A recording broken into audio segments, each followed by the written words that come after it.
আয় করেন, উপার্জন করেন, যে যাই করেন, দয়া করে এতটুকু শুধু মনে রাখেন, জীবন চলার পথে আমাকে আল্লাহর কাছে ফিরতে হবে। কার কাছে ফিরতে হবে বলেন না? অতএব যদি মনে করেন এটা আল্লাহর কাছে ফিরবেন, তাহলে নামাজ পড়েন, সেজদা করেন, আল্লাহর গোলামি করেন, হারাম ছাড়েন, গুনাহ ছাড়েন, অবৈধ উপার্জন ছেড়ে দেন, মদ জুয়া ছেড়ে দেন, সুদ ঘুষ ছেড়ে দেন, জিনা ব্যভিচার ছেড়ে দেন, অশ্লীলতা উলঙ্গপনা ছেড়ে দেন, মার বোনের বেপরদিগি বন্ধ করে দেন।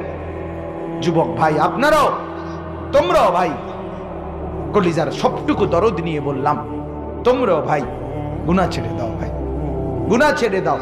আল্লাহর কাছে যেতেই হবে। প্রতিদিন তাগড়া জওয়ানও কবরে যায় কি না বলেন না? নওজোয়ান তরতাজা মানুষ, আমার এক কাছের আপনজন